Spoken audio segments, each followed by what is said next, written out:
Bonjour à tous et bienvenue dans cette nouvelle vidéo, donc basée sur le vocabulaire du chapitre, la valise de mots de la séquence 2 sur Roméo et Juliette. Je rappelle l'intérêt ici évidemment d'apprendre de nouveaux mots, mais aussi ces mots seront notamment dans la dictée, la prochaine dictée.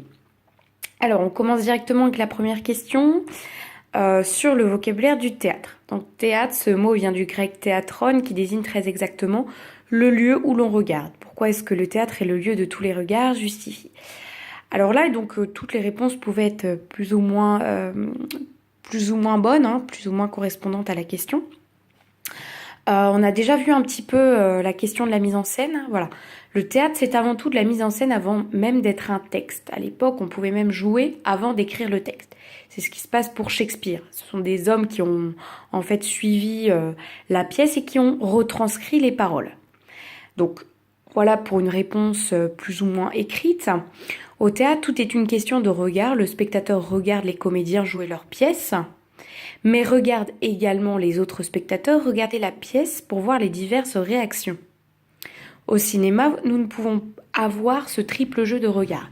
Voilà, c'est pour ça que c'est le lieu de regard, parce que nous en avons plusieurs. Au cinéma, vous êtes focalisé sur l'écran, vous êtes concentré finalement sur ce qui se passe devant vous. Euh, vous n'allez pas regarder vos voisins directement, ou si vous les regardez, c'est parce que vous êtes de connivence, mais vous n'allez pas spécialement jeter des regards à droite, à gauche. Alors qu'au théâtre, on a cette sensation d'être une communauté, d'être plusieurs dans la salle et d'être observés presque. Donc voilà pour ce qui est intéressant dans le sens du mot théâtre. Ensuite, donc petit 1, il fallait chercher le sens des expressions liées au théâtre. Nous avions donc être sous les feux de la rampe, monter sur les planches et un coup de théâtre. Alors être sous les feux de la rampe veut dire être sur scène, ou plutôt donc au sens figuré, être publiquement célèbre. En général, on dit quelqu'un qui fait un petit peu le buzz pour tout dire, est sous les feux de la rampe. Donc en général, c'est un succès momentané, ce n'est pas une très longue carrière. Alors il faut savoir donc que la rampe, c'est ces espèces de lumières qui sont sur scène en bas et qui illuminent les comédiens par le bas. Donc voilà, être sous les feux de la rampe, c'est être directement sur scène. Ensuite, monter sur les planches, donc c'est évoluer sur une scène de théâtre. Si on dit tel comédien monte sur les planches ce soir, c'est qu'il va jouer directement. Évidemment, donc à l'époque, les comédiens jouaient sur des planches surélevées pour qu'on puisse mieux les voir. Et enfin, un coup de théâtre, pour le coup, ici, c'est une expression au sens vraiment figuré, puisqu'on l'utilise dans la vie de tous les jours. C'est un événement imprévu et brusque. En général, on s'y attend pas. Et au théâtre, c'est également un événement qui va bouleverser un petit peu l'intrigue et qui va entraîner des actions. Donc, je vous rappelle les actions des péripéties. Une révélation, un mariage en cachette, la mort d'un personnage. Vous verrez donc que dans Roméo et Juliette, on a de nombreux coups de théâtre qui relancent sans cesse l'action. Ensuite, il fallait donc toujours dans le vocabulaire entourer les mots qui évoquent le succès d'un spectacle. Alors là, donc vous pouvez entourer applaudissements, succès, ovation, triomphe, rappel, acclamé et bravo. Donc ici, qui est une interjection et à la fois un nom commun. On peut dire les bravos. Pour le rappel, il faut savoir que au théâtre, quand les comédiens ont fini de jouer, on les applaudit évidemment. Et tant que nous les applaudissons, ils vont revenir sur scène, saluer. Voilà, ils font un tour par les coulisses, ils reviennent saluer les spectateurs. Et donc vous imaginez bien que plus il y a de rappels, c'est-à-dire que les acteurs reviennent sur scène, plus évidemment la pièce a eu du succès. Donc ça, c'est vraiment le rappel propre au théâtre. Vous n'avez pas ça dans les autres arts. Donc voilà, vraiment à retenir. Ensuite, en termes de mots qui évoquent évidemment donc l'échec, nous avions donc l'échec, les huées, au contraire d'applaudissements. Le fiasco, donc qui est un mot italien, les sifflets, donc l'idée de siffler, donc on peut l'avoir dans plusieurs spectacles, plusieurs événements. On pense au match de foot, les sifflets quand même. Vous avez donc un bid, si vous avez fait un bid, ça peut être aussi pour un comique. Voilà, ça n'a pas marché, donc c'est plutôt un mot argotique, plutôt du vocabulaire familier. Et nous avons un four, donc ça qui date déjà, on va dire, d'assez longtemps, un petit peu plus tardivement que le Moyen Âge. Évidemment, n'ayant pas l'électricité, les salles étaient éclairées aux chandelles. Et quand il n'y avait personne ou pas assez de monde dans la salle pour venir voir votre spectacle, on éteignait ces chandelles, on n'allait pas gaspiller la bougie, hein, et donc il faisait noir comme dans un four. Et donc un four, c'est la preuve qu'une pièce n'a pas eu de succès. Donc, voilà pour le sens de ce mot four qui a été remplacé plus tardivement par le mot donc faire un bide. Alors ensuite, il fallait compléter les phrases avec les mots suivants: drame, dramaturge, dramatique, des mots que vous allez devoir savoir orthographier et bien sûr utiliser. Il fallait donc recontextualiser, hein. Molière et Shakespeare sont des auteurs dramatiques. Voilà pour l'adjectif. Si Molière est connu pour ses comédies, Shakespeare est également célèbre pour ses drames. Donc un drame, c'est cette pièce qui contient autant d'éléments comiques que tragiques. En général, il est plus long qu'une comédie et qu'une tragédie. Alors je vais essayer de fixer donc la caméra, ça bouge un petit peu. Alors Corneille est un célèbre dramaturge du XVIIe siècle, que vous avez dû voir peut-être. Il a écrit le Cid notamment. Dramaturge, voilà, c'est exactement le mot pour dire auteur de pièces de théâtre. Donc je vous conjure de l'utiliser plutôt qu'auteur. Voilà, hein. C'est comme dans la poésie, on utilise poète et pas auteur. La situation de cette famille devient dramatique car leur maison a disparu dans l'incendie. Alors dramatique, vous voyez ici qu'il prend un deuxième sens, hein. Soit dramatique est lié directement au théâtre, au genre, soit prend un sens ici de catastrophique, synonyme de catastrophique, évidemment. D'ailleurs, nous, on l'utilise plus dans le langage courant comme le sens de catastrophique. C'était affreux, c'était dramatique. Voilà ce qui montre la polysémie du mot. Polysémie qui veut dire un mot qui a plusieurs sens. Et enfin, c'est un véritable drame familial. C'est presque l'idée d'une tragédie aussi. Donc, vous voyez le double sens de drame finalement, qui ne veut pas dire tragique normalement. Alors, on passe à la deuxième partie. Alors là, c'était le plus long peut-être pour vous, c'était définir les mots. Alors peut-être certains vous les connaissez déjà, mais en tout cas il faut quand même avoir une bonne vision de ce qu'on attend de vous. Alors pour cela, donc je n'ai pas écrit pour raison de clarté. Donc je vais en fait plutôt vous dicter un petit peu les réponses qui étaient attendues.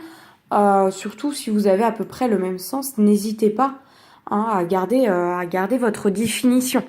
Alors un acte tout d'abord, c'est donc chacune des grandes divisions d'une pièce de théâtre.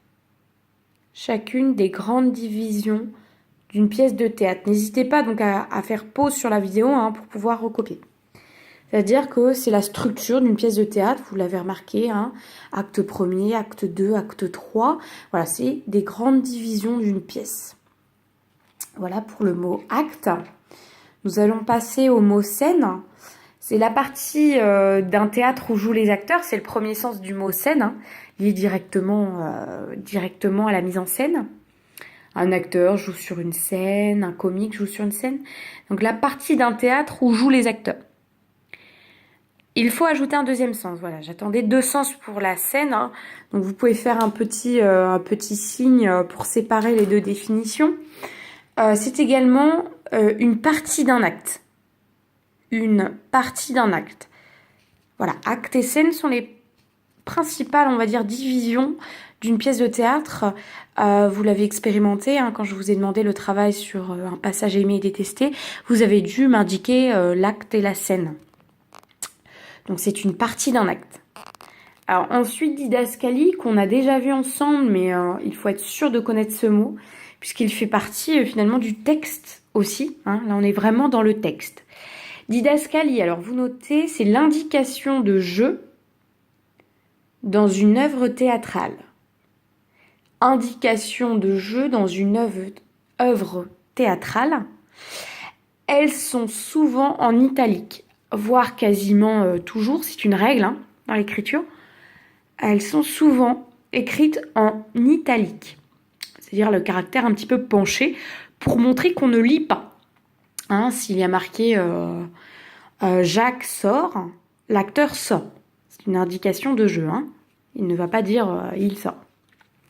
Voilà pour didascalie. Alors maintenant, monologue ou soliloque. Voilà, vous avez deux synonymes. C'est vraiment le même sens. Alors, Au théâtre, toujours, hein, donc pas besoin de rajouter au théâtre puisque nous sommes dans le vocabulaire du théâtre. Discours qu'un personnage se tient à lui-même. Alors là, c'est très important parce que souvent on dit un monologue, c'est quand quelqu'un parle longuement. Il fait encore son monologue, il n'y a que lui qui parle. Alors, c'est pas tout à fait le sens. Hein. Monologue, c'est vraiment un personnage qui se tient, donc discours qu'un personnage se tient à lui-même. Il se parle à lui-même. Que vais-je devenir? Que faire? Voyez? Il ne parle pas à un personnage. Il se parle à lui-même.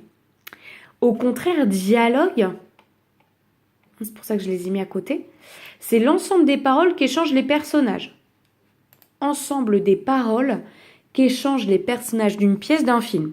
Hein, on utilise ça autant pour les films que dans une pièce de théâtre. Ensemble des paroles qu'échangent les personnages d'une pièce, d'un film. Voilà pour dialogue. Voilà, on est toujours dans le texte, dans les échanges. Alors, on va s'intéresser au mot réplique. C'est tout simplement la partie d'un dialogue dite par un acteur. La partie d'un dialogue dite par un acteur. Alors là également, vous avez le dialogue qui comprend, donc évidemment, par exemple, les paroles de Roméo et Juliette, hein, s'ils échangent entre eux. Si je parle d'une réplique, je parle de la réplique de Roméo ou la réplique de Juliette. Soit je dis le dialogue entre Roméo et Juliette, soit je dis la réplique de Roméo, la réplique de Juliette. C'est la partie du dialogue, en fait, dite par un seul acteur. Ensuite, nous avons le terme de... tirade. Et voilà, c'est plutôt ça que vous confondez, on va dire, avec justement le monologue, la tirade. C'est justement ces longues paroles. C'est une très longue réplique, voilà, incarnée par un seul personnage. Une très longue réplique incarnée par un seul personnage. Différent du monologue, hein. Voilà, c'est ininterrompu, il parle pendant à ses interlocuteurs, il parle à des gens, pas à lui-même, mais il parle longtemps, voilà. Hein. Ce que certains ont remarqué notamment avec le frère, le personnage ecclésiastique dans Roméo et Juliette, hein, qui parle, donc Laurent, qui parle énormément. Donc voilà pour la tirade. On va s'intéresser maintenant au terme de stichomythie. Alors stichomythie, je vous laisse remarquer cette orthographe, hein, qui est pas forcément évidente à retenir. Mais c'est important quand même parce que dans les comédies, vous tomberez beaucoup sur ce terme de stichomythie. Alors, une stichomythie, c'est en fait des répliques entre les personnages très rapides, voilà, qui s'enchassent rapidement avec des répétitions. Ils se répondent vers par vers, hein, c'est quasiment d'une réponse presque du tac au tac. Voilà pour donc des répliques très rapides. Ils se répondent vers par vers et ça produit un rythme rapide. Voilà pour les stichomythies. Donc on imagine deux personnages, quoi? Que voulez-vous dire? Etc. Qui continuent. Donc voilà pour ça. Alors maintenant le quiproquo qu'on utilise aussi dans la vie de tous les jours. Hein. Il y a eu quiproquo si on veut régler un conflit. Un quiproquo, c'est une erreur qui fait prendre une chose, une personne pour une autre. Erreur qui fait prendre une chose, une personne pour une autre. C'est exactement ce qui s'est passé à la fin de Roméo et Juliette. L'un des personnages croit l'autre mort, alors que Juliette a avalé, on va dire, un faux poison. Et donc Roméo, en fait, n'a pas compris. Finalement, il a eu quiproquo, il n'a pas compris que Juliette n'était pas décédée. Et donc, on a la mort des deux personnages par manque de compréhension, de clarté sur l'histoire. Donc,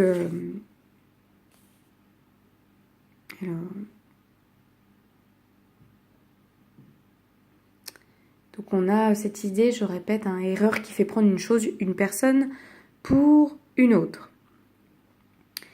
Alors, l'aparté maintenant. Alors, qu'est-ce qu'ici l'aparté?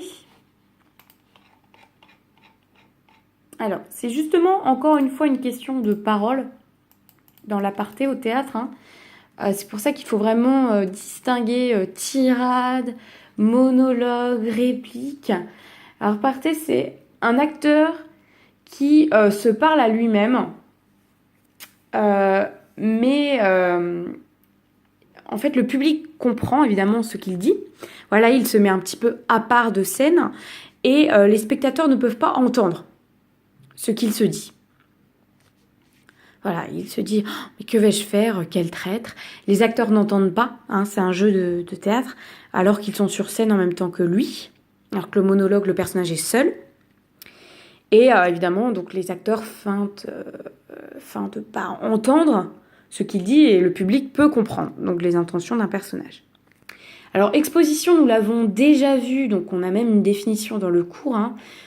L'exposition, c'est la scène, la première scène souvent, hein, qui apporte des informations sur la suite de l'intrigue.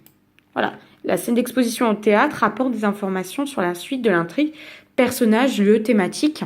Alors ça, on l'a déjà vu. Alors l'intrigue, c'est l'enchaînement des actions qui forment la trame d'une pièce de théâtre, d'un roman ou d'un film. Hein. Donc c'est un mot qui s'utilise dans plusieurs genres. Enchaînement d'actions formant la trame d'une pièce de théâtre. Voilà, c'est vraiment ce qui constitue l'histoire, l'intrigue. Donc ça, c'est un mot souvent que vous connaissez également. Alors le nœud, donc là c'est spécifique, hein, c'est le moment d'une histoire où l'intrigue atteint la plus grande complexité. Voilà, on fait des nœuds, c'est-à-dire que là il y a des actions qui vont permettre de s'inscrire comme ça dans l'intrigue. Donc les nœuds, ça peut être justement dès le début de l'histoire de Roméo et Juliette, le moment où Paris et Capulet décident de faire un pacte en disant on va marier Juliette à Paris. Voilà, comme un accord. Et ça c'est un nœud, c'est-à-dire qu'on noue des choses, voilà, des histoires un petit peu parallèles entre guillemets. Et au fur et à mesure, on va devoir dénouer toutes ces affaires. Évidemment, Paris, ça va être sa mort tragique à la fin. Voilà, Juliette, ça va être justement non, elle ne veut pas, elle va tomber amoureuse d'un autre personnage. Voilà, donc tous ces nœuds vont complexifier comme ça l'action. Donc c'est le moment d'une histoire où l'intrigue atteint la plus grande complexité. Coup de théâtre, je ne redéfinis pas, c'est l'événement brusque, hein. Vous l'avez déjà vu dans les expressions. Le dénouement, alors dénouement, bon, en général vous savez exactement ce que c'est, mais c'est de l'employer qu'au théâtre. C'est la fin d'une histoire, la façon dont elle se termine. C'est l'équivalent exact dans le roman, dans la narration, de ce qu'on appelle la situation finale, hein, le dénouement. Et enfin, donc côté jardin, côté cour, qu'on retourne à la scène. Jardin, c'est la partie de la scène d'un théâtre située à gauche des spectateurs. Gauche des spectateurs, hein, je l'écris. Et donc, vous avez pu noter à droite des acteurs. Donc, ne vous en faites pas. Hein. C'est à gauche des spectateurs, à droite des acteurs, et inversement pour le côté court. Hein. Donc ça, c'est dû évidemment à l'histoire où en fait, quand les acteurs jouaient aux Tuileries, donc là, c'est directement à Paris, hein, en fait, pour les repérer sur scène, le metteur en scène, d'un côté de la fenêtre, on avait donc le côté qui donnait sur les jardins, et de l'autre côté, les côtés qui donnaient sur la cour. Donc voilà, ça permettait de évidemment se repérer dans la mise en scène.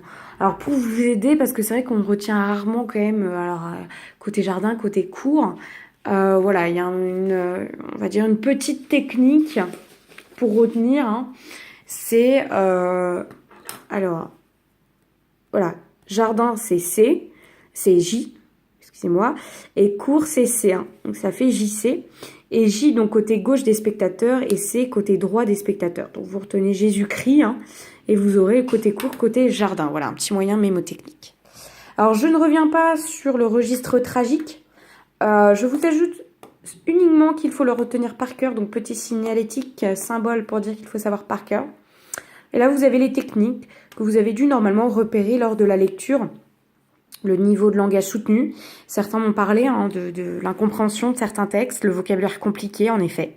Je reconnais, hein, c'est un langage pas évident, mais on va apprendre à le maîtriser ensemble. Le recours à l'apostrophe, la supplication, au Roméo, pourquoi es-tu Roméo, ô Dieu, ô ceci, hein. Vous savez, ces invocations lancées. Les champs lexicaux de la mort, la folie, le destin, la passion, le désespoir, la culpabilité. Voilà. Hein, on est dans le registre tragique, donc on n'est pas là pour spécialement rire aux éclats. Une ponctuation expressive, les exclamations, les interrogations sans cesse, hein, c'est important de donner de l'élan, du rythme. Pensez-y vous aussi quand vous écrivez. La ponctuation est très importante. La présence d'un dilemme, c'est le choix entre par exemple l'amour et le devoir. Voilà, je dois choisir entre ça et ça, entre Paris et Roméo. Toujours l'idée d'un choix ou un moment de toute façon, peu importe le choix, ça va mener à un destin malheureux. Et enfin, des figures de style, hein, et donc ça va être l'objet aussi de la correction.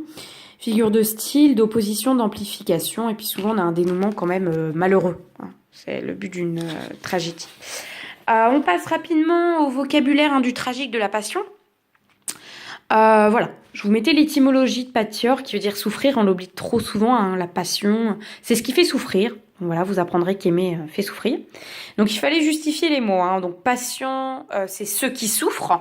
Hein. Quand on est un patient chez le médecin, on souffre. Ensuite, l'idée de compassion, ça veut dire souffrir avec. Hein. Cum patior, souffrir avec. Donc le journalisme, quand on a de la compassion, on souffre avec les gens. C'est-à-dire, c'est exactement l'idée de compatir. Les entreprises pâtissent. Pas de la pâtisserie, hein, mais c'est important de découvrir d'autres mots. Ça veut dire elles en souffrent hein, de la crise économique, tout simplement. Et l'adjectif dérivé de passion, qui a un sens mélioratif, je vous rappelle, hein, positif, mélioratif comme meilleur, passionnant. Si je dis ce livre est passionnant, il ne vous fait pas souffrir, mais au contraire, vous prenez un plaisir à le lire. Alors ensuite, il fallait entourer en rouge les synonymes. Alors non, c'était le langage soutenu. Et en vert, alors là, il y avait une erreur, hein, j'espère que vous l'avez repéré. En vert, langage courant.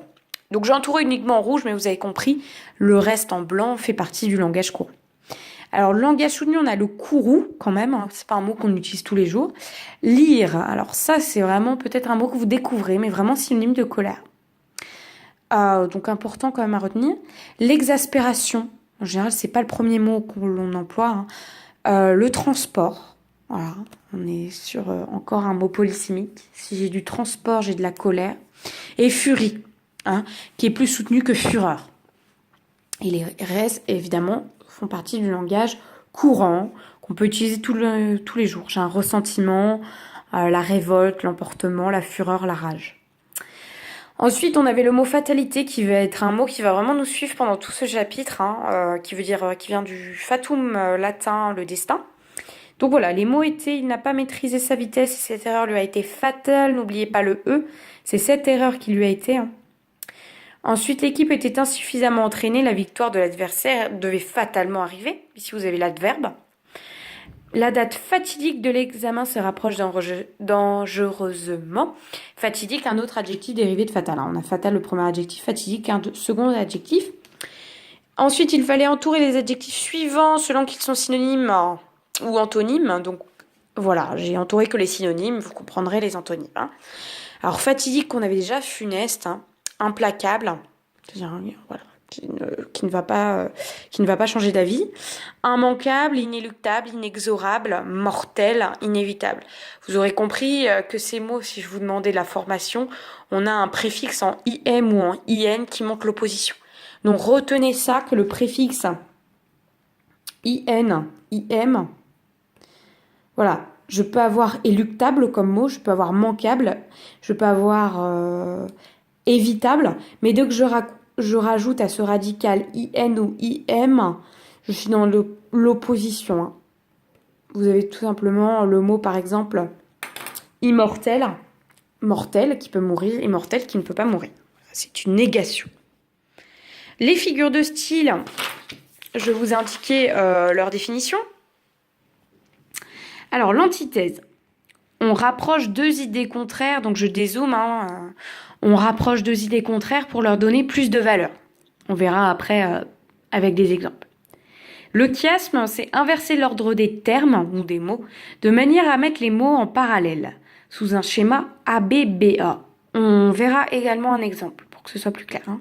Mais notez déjà ces définitions. Ensuite, l'antiphrase, hein, exprimer le contraire de ce que l'on dit. C'est exactement le même sens que de l'ironie. Alors, vous pouvez écrire ironie, ça vous semble plus clair. Mais sachez que ça s'appelle antiphrase. Antiphrase, je dis le contraire de ma phrase, hein, tout simplement. Et l'oxymore que vous avez déjà pu voir, hein, c'est le rapprochement de deux termes contradictoires. Alors vous allez me dire, oui, mais bon, du coup, l'antithèse et l'oxymore, c'est la même chose. Non. L'antithèse, c'est dans une phrase. L'oxymore, c'est vraiment deux thèmes collés. D'accord? On va voir des exemples. Alors, tout d'abord, il fallait... donc, vous aviez deux exemples d'antiphrase. Donc, comme ça, vous avez un exemple. Hein. Il fallait donc relever les mots ici qui s'opposent et qui montrent qu'on est bien dans une antiphrase. Alors, tantôt le bateau s'élevait au sommet d'une vague, tantôt il disparaissait dans les profondeurs de l'eau. Vous voyez qu'ici, on a l'idée de s'élever et de disparaissait qui s'opposent, vous pouvez les souligner, et sommet et profondeur. Donc voilà, on imagine que notre bateau, il est en pleine tempête, là, il descend, il monte, il descend, il monte. Mais donc voilà pour ici l'antithèse. Deuxième phrase, elle est aussi brune que son frère est blond et aussi travailleuse qu'il est paresseux. Vous voyez, hein, on utilise l'antithèse pour opposer des choses. Pour ça, on est dans les figures d'opposition. Alors ici, évidemment, les mots qui s'opposent, c'est brune et blond. Et puis, travailleuse et paresseux. Alors, vous comparez deux personnes et l'antithèse ici est une figure de style bien appropriée pour montrer que le frère, finalement, ne fait pas grand-chose. Voilà. Ensuite, vous deviez former des antithèses. On continue un petit peu sur l'antithèse que vous découvrez sans doute. Voilà, l'oxymore, beaucoup moins. Donc, voilà. Le lièvre est aussi, donc il fallait compléter, hein, aussi lent que la tortue est rapide. Alors non, c'est l'inverse. Vous voyez, j'ai fait mon exercice trop rapidement. Après, on peut très bien laisser comme ça. Hein. On a deux mots qui s'opposent. Mais bon, on va dire que c'est quand même la tortue dans la vie, hein, qui est beaucoup plus lente, et le lièvre qui est quand même beaucoup plus rapide. Ensuite, est-elle triste ou... Alors là, il fallait trouver un mot qui s'oppose. Hein. J'ai mis joyeuse, mais vous avez pu mettre contente, heureuse, ce que vous voulez. Elle rit et 5 minutes après, la voilà qui pleure. Vous voyez, on oppose l'idée de rire, pleurer et d'être triste ou joyeuse. Exercice 4, hein, je vais assez vite, mais vous avez sans doute compris le principe de l'antiphrase, de l'antithèse. Relever les termes qui constituent un oxymore, je vous ai dit, hein, c'est deux mots qui sont vraiment collés côte à côte et qui montrent finalement une opposition. Le cœur n'y était pas, ce fut une triste fête. Évidemment, triste ici ne va pas avec fête. Une fête, on a une image d'une fête joyeuse. Ici, triste et fête forment un oxymore. La tempête nous a contraints à passer une nuit blanche. Alors, je sais que nuit blanche, vous allez me dire, oui, bon, c'est une expression courante hein, pour dire on n'a pas dormi de la nuit. Mais du coup, l'expression en elle-même est un oxymore. Une nuit, normalement, elle n'est pas blanche. Donc, vous voyez, une expression qu'on utilise, vous pourrez la garder, parce que, voilà, c'est assez courant. Et après, il fallait donc, dans des phrases célèbres, comme ça, on parfait notre culture, hein, reconnaître une antithèse, un oxymore, un euphémisme et une hyperbole. Alors, je l'adorais vivant et je le pleure mort de Corneille. Les mots qui s'opposent ici sont adorer avec pleurer et vivant avec mort, surtout vivant avec mort, hein, je vous l'accorde. Il s'agit d'une antithèse, tout simplement ici. Voilà. Normalement, si vous avez bien fait vos exercices sur l'antithèse, vous avez dû reconnaître qu'il en s'agissait une. Ensuite, Voltaire nous dit, hein, on faisait quelquefois souffrir 1000 morts à un innocent pour lui avouer un crime qu'il n'avait pas commis. Alors là, on reconnaît notre Voltaire qui se révolte contre les injustices. Ici, vous avez tout simplement une hyperbole. Je ne vous ai pas mis la définition d'hyperbole parce que normalement, vous connaissez. Donc si vous ne connaissez pas, c'est une exagération. Mais on a déjà vu le terme hyperbolique. Évidemment, souffrir 1000 morts, je ne souhaite à personne de souffrir, évidemment, ici 1000 morts. Hein. C'est une hyperbole, on ne souffre pas 1000 morts. Mais c'est en même temps, et je voulais noter, une antithèse, hein, puisqu'il y a l'idée d'innocent, c'est ce qui est entouré, hein, et l'idée un crime qui n'a pas commis. Donc ça s'oppose. Si on n'a pas fait un crime, par-delà, nous ne sommes pas responsables. Donc il oppose quand même des idées, hein, même si on va garder plutôt l'hyperbole. Ensuite, magnifique phrase de Victor Hugo dans Les Misérables, hein, pour parler du petit Gavroche, un personnage que peut-être vous connaissez. Cette petite grande âme venait de s'envoler. Donc c'est la mort de Gavroche, hein, du petit enfant qui est parti donc combattre. Hein. Ici, vous avez donc justement l'oxymore. petite, grande. Voilà, vous, si vous m'écrivez ça, c'est toujours le même problème entre les auteurs et nous-mêmes, hein, je vous dirais, il y a un problème. Ben ici, il est voulu, hein, petite, grande âme. C'est-à-dire que il a été extrêmement courageux, ce garçon-là. Voilà, c'est pour ça il avait une grande âme, mais petite parce que ça reste qu'un enfant, il est mort trop jeune. Je vous ai noté aussi qu'on avait un euphémisme. Puisque cette petite grande âme venait de s'envoler, c'est très joliment dit pour dire qu'il est mort, ce personnage-là. D'accord? Donc on est dans un euphémisme. On adoucit une réalité quand même. Et enfin, et quand vint le moment où lasse de cette vie un soir d'hiver, enfin, l'âme lui fut ravie. De Nerval, ici il s'agit d'un euphémisme. L'âme lui fut ravie, non, bon, bah il est mort. Hein, donc on a deux euphémismes qui ici voilà, se répètent si vous n'aviez pas compris le sens de l'euphémisme. Alors, je reviens au chiasme quand même, je vous ai mis un exemple, j'aimerais que vous le preniez en note, je vais tourner la caméra. Hein. Il faut manger pour vivre et non vivre pour manger. J'ai cité, hein, c'est ici une citation de Molière, mais après tout, vous allez peut-être vous dire, on l'entend tellement de fois que c'est devenu presque une expression courante. Vous remarquez qu'il y a le terme A, que j'ai noté A, manger. Le terme vivre, en B. Et dans la deuxième partie de la phrase, vous avez le terme vive qui est répété. Donc je le nomme B, hein, c'est exactement la même chose que pour les rimes, vous savez. Et le terme manger qui est répété, donc je l'appelle A. Donc ça me fait un rythme A, B, B, A. C'est exactement notre définition de chiasme. Hein. Inverser l'ordre des termes de manière à mettre les mots en parallèle, sous la forme ABBA. Alors pourquoi ça s'appelle un chiasme? Alors l'appelez pas chiasme, hein, je l'entends, mais c'est vraiment que. Alors, vous voyez ici, j'ai reproduit le schéma. A pour manger, suivi de B, vivre. Et la deuxième partie, B, vivre, A, manger. Et vous voyez que ça forme une croix. Hein? Les mots se croisent. Et ça forme une croix comme pour le Christ. Vous voyez que ça se prononce que. Hein? Le Christ, on a une croix. Et c'est pour ça qu'on l'appelle chiasme en fait. Ça vient directement du grec et ça veut dire la croix. Hein? Chiasme. Et donc, vous voyez, ça forme une croix dans le schéma. Donc, essayez de retenir, voilà, quand on a un rythme comme ça, des répétitions de mots où on a deux qui s'insèrent, vivre. Voilà, on a l'impression de rebondir sur les mots. Il faut manger pour vivre, avec une pause, et non vivre pour manger. Et là aussi, ça met en valeur, finalement, des oppositions ici. Entre l'idée, en fait, manger nous sert à vivre, à être ce qu'on est, à être encore là. Et voilà, il ne faut pas faire du repas, finalement, quelque chose pour lequel on vit. Ça veut dire, on nous demande ici de ne pas être trop gourmand. Voilà, donc ça marque une opposition. Alors, donc c'est la fin de cette vidéo qui a quand même une durée 33 minutes. Je sais que ça peut paraître long, mais dites-vous qu'en classe entière, on aurait vraiment passé les 50 minutes. J'ai essayé d'être le plus clair possible. Alors, j'espère que